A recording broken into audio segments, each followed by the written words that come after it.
दोस्तों, 25 जून 1983 एक ऐसी तारीख जिसे भारतीय क्रिकेट के स्वर्णिम इतिहास के सबसे महत्वपूर्ण दिनों में से एक माना जाता है। एक ऐसा दिन जब पूरा भारत एक साथ खुशी से झूम उठा था। 25 जून 1983 को भारत ने वर्ल्ड कप के फाइनल में वेस्टइंडीज की बेहद मजबूत माने जाने वाली टीम को हराकर वर्ल्ड कप का खिताब अपने नाम किया था। यह एक ऐसा दिन था जो अभी भी भारतीय क्रिकेट प्रशंसकों के दिलों में जगह बनाए हुए है। 80 के दशक में वेस्टइंडीज की टीम दुनिया की सबसे शक्तिशाली टीमों में से एक थी। वेस्टइंडीज की टीम 1975 और 1979 में वर्ल्ड कप की ट्रॉफी को अपने नाम कर चुकी थी। वेस्टइंडीज़ की बल्लेबाजी दुनिया में सबसे बेहतरीन तो थी ही, साथ ही उसके तेज़ गेंदबाजों का खौफ दुनिया के बल्लेबाजों पर किसी मुसीबत से कम नहीं था।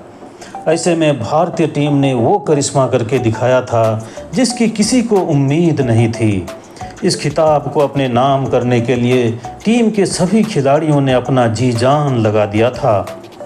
फाइनल मुकाबले में क्लाइव लाइट की शक्तिशाली वेस्टइंडीज़ की टीम के खिलाफ भारतीय टीम ने 54.4 ओवरों में अपने सभी 10 विकेट खोकर महज 183 रन बनाया था।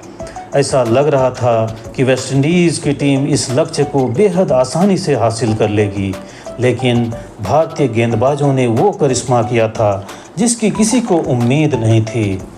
मोहिंदर अमरनाथ और मदन लाल की अगुवाई में भारतीय गेंदबाजों ने कैरेबियाई टीम को महज 140 रनों पर आउट कर इतिहास रच दिया। भारत ने इस मुकाबले को 43 रनों से जीतकर पहली बार वर्ल्ड कप की ट्रॉफी को अपने नाम किया था। इस मैच में मोहिंदर अमरनाथ ने बल्लेबाजी में 26 रन बनाए थे, जबकि गेंदबाजी में 12 रन देकर 3 विकेट अपने नाम किया था। इस शानदार प्रदर्शन के कारण वो फाइनल में मैन ऑफ द मैच चुने गए थे। 24 सितंबर 1950 को पंजाब के पटियाला में जन्मे मोहिंदर अमरनाथ बल्लेबाजी के साथ साथ मध्यम गति के तेज गेंदबाज भी थे। उनके पिता लाला अमरनाथ भारतीय क्रिकेट टीम के पूर्व कप्तान रह चुके थे। भाई सुरेंद्र अमरनाथ भी नेशनल टीम के लिए खेले, इसलिए हम कह सकते हैं कि मोहिंदर अमरनाथ को क्रिकेट विरासत में मिली थी। जिमी अमरनाथ के नाम से मशहूर मोहिंदर अमरनाथ का क्रिकेट करियर काफ़ी उतार चढ़ाव भरा रहा, लेकिन उन्होंने जब भी वापसी की अपने आलोचकों को मुंह तोड़ जवाब दिया। मोहिंदर अमरनाथ ने दिसंबर 1969 में ऑस्ट्रेलिया के खिलाफ टेस्ट डेब्यू किया। भले ही उन्होंने करियर की शुरुआत एक मध्यम गति के गेंदबाज के रूप में की, लेकिन करियर के अंत में वो भारत के सर्वश्रेष्ठ बल्लेबाजों में से एक के रूप में स्थापित हुए। मोहिंदर अमरनाथ को 1969 की अपनी पहली सीरीज़ के बाद टीम में वापसी के लिए 6 वर्षों तक इंतज़ार करना पड़ा।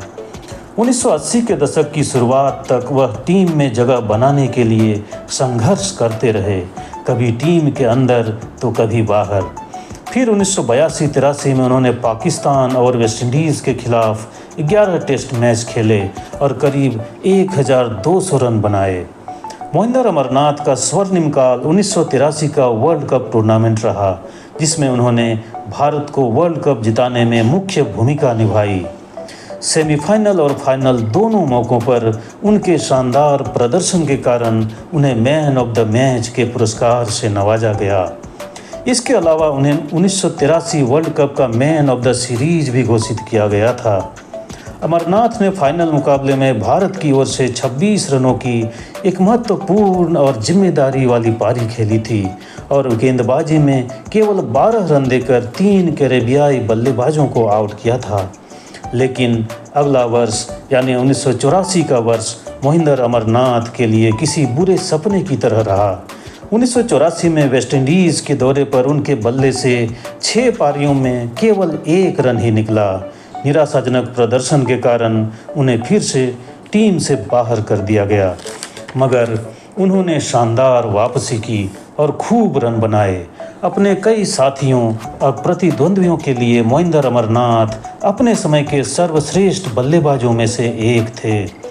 सुनील गावस्कर ने उन्हें दुनिया का सबसे बेहतरीन बल्लेबाज बताया था, जबकि इमरान खान ने उन्हें 1982-83 सीजन का सर्वश्रेष्ठ बल्लेबाज करार दिया था।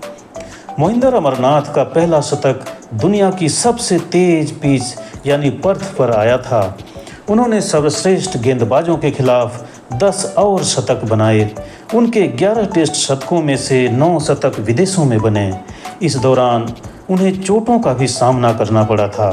बावजूद इसके मोहिंदर अमरनाथ को क्रिकेट इतिहास में एक ऐसे बल्लेबाज के रूप में याद किया जाएगा जो आग के सामने भी नहीं घबराए।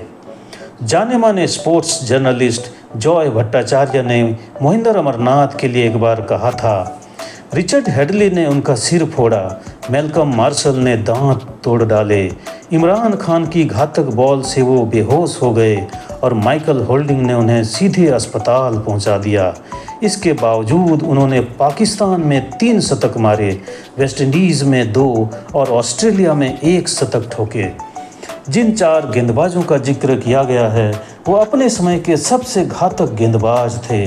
उनकी गेंदबाजी फेस करने के लिए जिगरा चाहिए था जो जिमी अमरनाथ में कूट कूट कर भरा था। उनकी बल्लेबाजी कौशल और सटीक मध्यम गति की गेंदबाजी ने उन्हें भारत के सर्वश्रेष्ठ ऑलराउंडरों में से एक बना दिया था। रिटायरमेंट के बाद मोहिंदर अमरनाथ ने 1990 के दशक की शुरुआत में बांग्लादेश की युवा टीम के साथ काम किया, लेकिन 1996 विश्व कप के लिए क्वालिफाई करने में असफल रहने पर उन्हें पद से हटा दिया गया। इसके बाद उन्होंने कुछ समय के लिए भारतीय घरेलू प्रतियोगिताओं में राजस्थान की क्रिकेट टीम को कोचिंग दी। साथ ही उन्होंने मोरक्को की क्रिकेट टीम के साथ भी कोचिंग का काम किया। उन्होंने कुछ साल पहले इंडिया ए की कोचिंग ठुकरा दी थी और 2005 में भारतीय कोच की भूमिका के लिए चुने गए उम्मीदवारों में से एक थे, लेकिन उनका चयन अंतिम रूप से नहीं हुआ। मोहिंदर अमरनाथ ने टीवी पर कमेंट्री में भी हाथ आजमाए।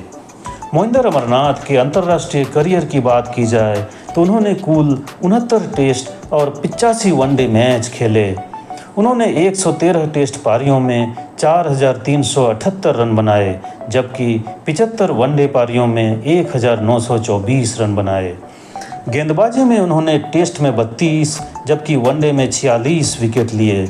मोहिंदर अमरनाथ ने भारतीय क्रिकेट के लिए जो योगदान दिया उसके लिए उनका नाम इतिहास के पन्नों में सुनहरे अक्षरों से लिखा जाएगा।